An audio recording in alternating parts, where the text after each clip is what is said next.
What is going on, everybody? Welcome back to the debrief. I should say, welcome back to myself because I took a little bit of a hiatus there. I think our last episode came out towards the end of June and took the last few months off. I tell you what, I needed to take that time off. I wanted to keep going, I wanted to keep recording episodes, but I needed to spend time with my family. We took a couple vacations this year, which was amazing. And I was focusing on some other things, which we are going to touch on here in just a minute. But I want to put out a statement first.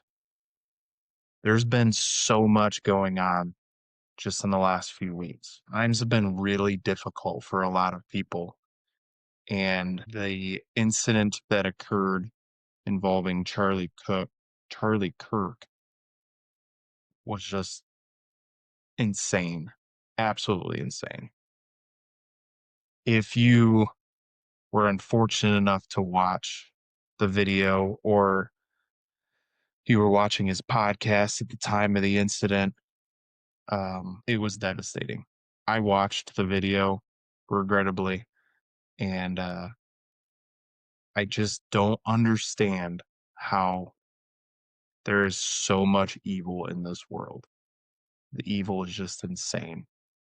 So, with that being said, obviously, if it is causing you some anxiety, causing you some problems, please talk to somebody, get some help on that. But I think it's also important that we all understand too, and I am not a political guy by any means. I try to avoid politics.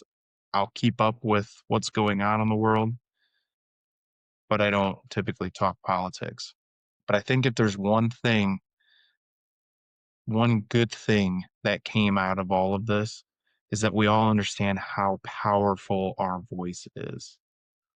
Yes, there is the fear that somebody out there isn't going to like what you have to say. They're not going to like what it is that you're trying to do in an effort to try to bring more good into the world and less evil. But our voice is extremely powerful, and we need to use our voice to spread happiness, to spread good, to help people, and not to tear people down. So my thoughts and prayers go out to the Kirk family. Thoughts and prayers go out to everybody that was present that day when the incident occurred. Just a horrific turn of events. I had a few good friends of mine I was talking to, one in particular that was watching the podcast at the time that it occurred. And they're struggling with it a little bit, and rightfully so. I mean, we work as first responders, we see things that the majority of the general public doesn't see and shouldn't see. Sometimes, even as first responders, there's things that we don't normally see. And when we do, it affects us differently because we're not desensitized to that particular event. For example, when Kirk was assassinated, we don't normally see that on our scenes. Usually we're there after the event has unfolded. So it gets difficult, very difficult. So again, if you're struggling with it for any reason, don't don't look at yourself and don't let people tell you that, why are you upset? You saw it on TV or you saw it on your phone or whatever. It can affect you. So please talk to somebody, get it out, even if it's just a close friend. Talk to them on the phone, talk to them in person, but get what it is that's bothering you out of the open. All right. So with that, I'm going to move on to the next topic. Normally, I set up an outline of things that I want to talk about, but today I'm kind of just winging it. So last night I did an interview with Jason White. If you remember Jason White, he is a detective with crime scene detective, homicide detective, sorry, with Tulsa PD in Oklahoma. He's got his own podcast, uh, Detective Jason White. Um, it's called Into the Fire. So check out his YouTube page. I will throw it right there so that you have the link to his YouTube page. But last night I did an interview with him. It was fantastic, great conversation. We all kind of shared some war stories on there. Um, one of the questions that was asked, actually asked by the producer of the show, was, "Does talking about war stories trigger you?" And my answer to her was no. In fact, hearing other people's stories for whatever reason uh, helps me. And some people look at it when you're telling war stories, whether you're sitting around the table at the firehouse, or you're at a bonfire, or maybe you're just at a party or whatever. Some people look at it as a one-up thing. One person is telling their story of a bad scene that they were on, and the next person tells their story, and it seems just a little bit worse. And that's not the intention when first responders get together and they're talking. And most of the time, from what I've been told, that's not the intention of veterans either when they're sharing stories. The intention is to get off of our chest what it is that we've seen. And one of the things that I mentioned on Jason's show last night was, people, first responders in particular, like to post on social media, or say out loud or whatever.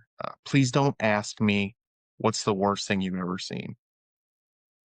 And it's become very popular where people are trying to, quote unquote, educate the general public that they don't want to share what the worst thing is that they've ever seen, and that it's wrong to ask them that. The general public doesn't know. The general public doesn't see what we see. They don't deal what we deal with. But I would strongly encourage you to change that mindset. I would encourage you to tell people, please ask me what the worst thing is that I've ever seen, and share that story. It's not going to hurt them.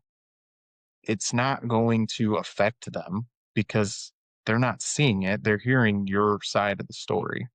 They're not there. They're not smelling the smells that you had. They're not hearing the sounds that you heard. They're not seeing the things that you saw. You're just telling them a story, just like you would if you wrote it in a book. So, the reason why I encourage you to share that story is because it's more of a benefit for you personally.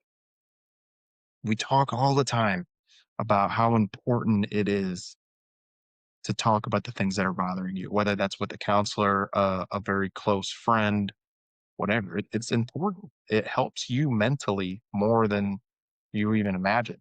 And it's so quick that if you notice when you're telling the story, you kind of start to feel good about it.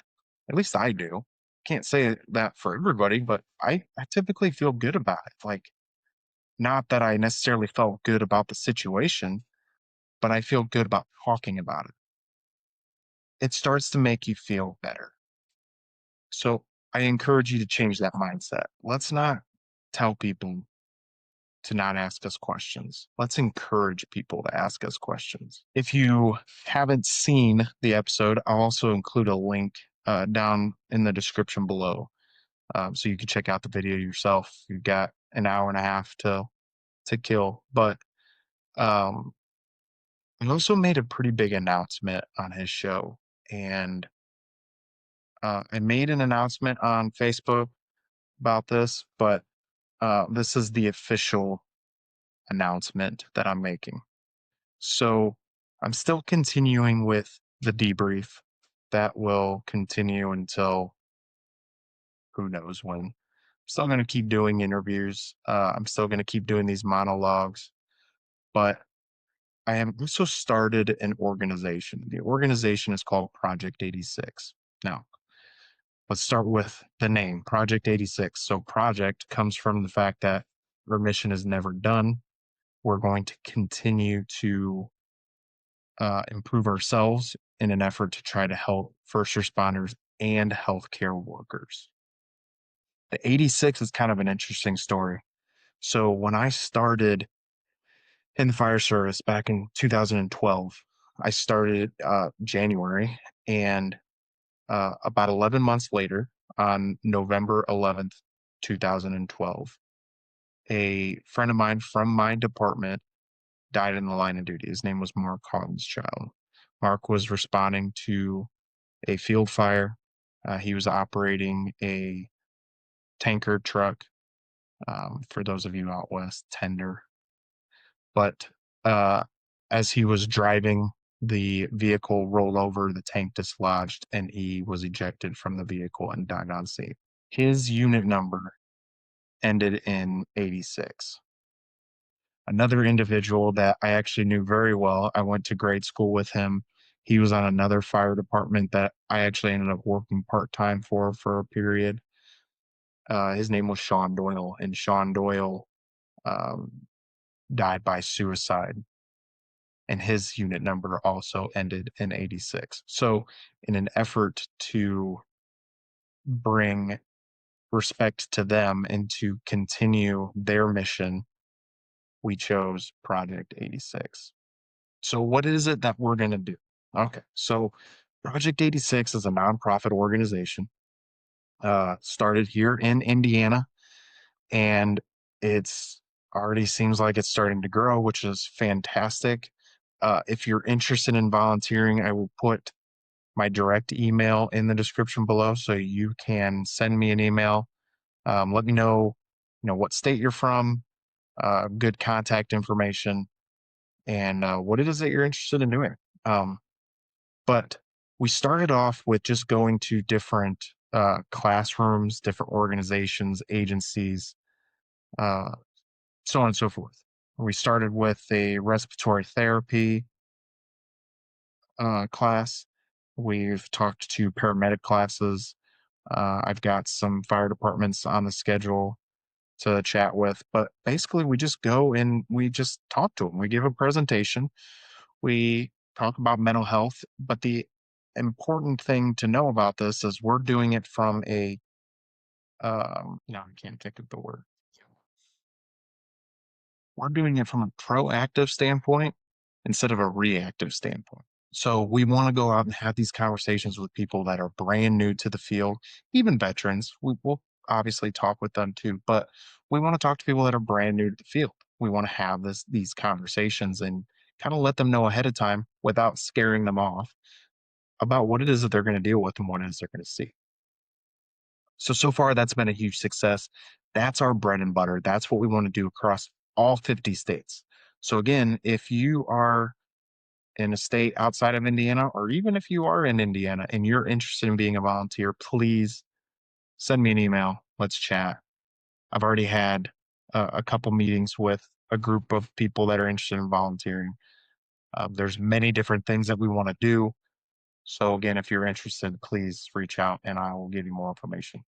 Some other things that we want to do. Eventually, we're going to start asking for donations. Um, and the donations will help go towards any first responder or healthcare worker that feels like they need or want to go to rehab for any reason, whether that's alcohol addiction, drug addiction, tobacco addiction. There's so many different things out there that you can go to rehab for. The reason why we want to start like a scholarship program for individuals to do that is because sometimes as first responders, our insurance is not the greatest. And there are quite a few cases where insurance denies a patient to go to rehab for whatever reason. So then it's on that patient to make the decision of, are we going to pay for this financially? Well, I'm here to tell you that in a lot of cases for a 30-day stay in rehab, you're looking at upwards of $30,000 out of pocket if that's the case. That's the cost of a fairly cheap car. It's insane. So we want to be able to help people that are interested or need financial assistance to go to rehab. That's going to be one of our big things. We're going to do so many other things. We want to start roundtables. I would love to start a roundtable in every state where first responders and healthcare workers can just come in and we just talk. We just share our stories. basically like we're sitting around the dinner table at the firehouse. Just share war stories and we get it all out in the open and we help each other. So that's the breaking news. Project 86 website will be coming out here in about 12 days.